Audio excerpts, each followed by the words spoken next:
ഒരു കാലത്ത് മുഖ്യമന്ത്രിമാരെ തിരിച്ചറിയുന്നത് തന്നെ അവരുടെ വാഹനവ്യൂഹം കണ്ടായിരുന്നു. സൈറൺ മുഴക്കി പോകുന്ന കാറുകൾ, മണിക്കൂറുകളോളം തടഞ്ഞു നിർത്തുന്ന റോഡുകൾ. കാര്യം ജനാധിപത്യം എന്നൊക്കെ പറഞ്ഞാലും അധികാരത്തിന്റെ അകലം എപ്പോഴും നമ്മളെ ഓർമ്മിപ്പിക്കുന്ന സുരക്ഷാ വളയങ്ങളായിരുന്നു നമ്മൾ പതിവായി കണ്ട ഭരണത്തിന്റെ ചിത്രം.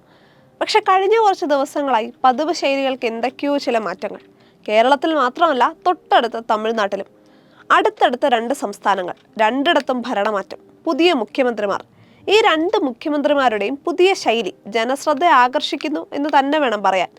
തമിഴ്നാട് മുഖ്യമന്ത്രി ജോസഫ് വിജയ് ഉച്ചഭക്ഷണവുമായാണ് സെക്രട്ടേറിയറ്റിലേക്ക് എത്തുന്നത്. മെയ് 10 അധികാരത്തിലേറിയതു മുതൽ വിജയ് സെക്രട്ടേറിയറ്റിലെ ജോലികളിൽ വ്യാപൃതനായിരുന്നു. നിശ്ചയിച്ചതിനും 10 മിനിറ്റ് നേരത്തെയെങ്കിലും സെക്രട്ടേറിയറ്റിലെത്തും. അത് സത്യപ്രതിജ്ഞയ്ക്കാണെങ്കിലും സ്പീക്കർ തെരഞ്ഞെടുപ്പിനാണെങ്കിലും.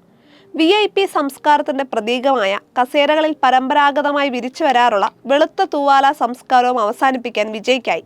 കാലാവസ്ഥാ പ്രവർത്തക ലിസിപ്രിയ കങ്കുജം വ്യാഴാഴ്ച തന്റെ എക്സിലൂടെ തമിഴ്നാട് മുഖ്യമന്ത്രിയോട് ഈ തൂവാല സംസ്കാരം അവസാനിപ്പിക്കാൻ അഭ്യർത്ഥിച്ചിരുന്നു.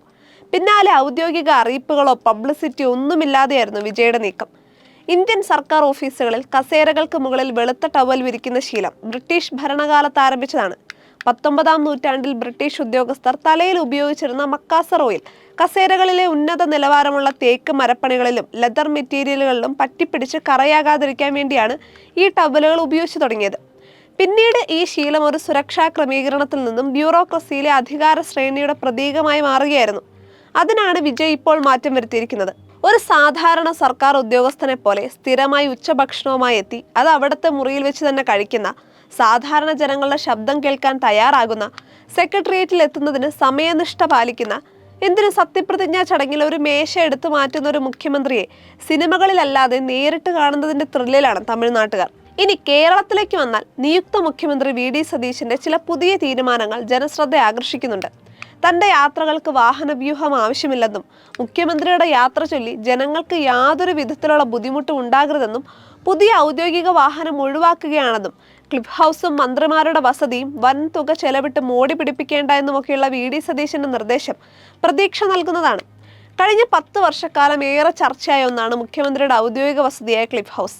20 ലക്ഷത്തിലേറെ ചെലവിട്ട് ലിഫ്റ്റ് നിർമ്മാണം, വൻ തുക മുടക്കിയുള്ള കാലിത്തൊഴുത്ത് നവീകരണം, സെക്യൂരിറ്റി ഗാർഡ് റൂം, അങ്ങനെ ക്ലിഫ് ഹൗസ് അറ്റകുറ്റപ്പണി പിണറായി കാലത്തെ ധൂർത്തായി എന്നും വിമർശനമുയർന്നതാണ്.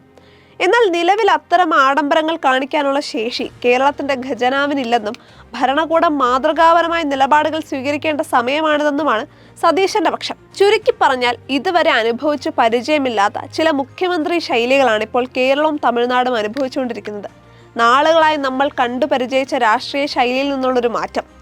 ഈ മാറ്റം എത്ര കാലം നിലനിൽക്കും എന്നത് കാലം തീരുമാനിക്കട്ടെ. പക്ഷെ ഒരു കാര്യം ഉറപ്പാണ്, അധികാരം കാണിക്കലിൽ നിന്ന് മാതൃക കാണിക്കലിലേക്കുള്ള ഈ ശൈലി മാറ്റം പുതിയ രാഷ്ട്രീയ സംസ്കാരത്തിന്റെ തുടക്കമായി വിലയിരുത്തപ്പെടും.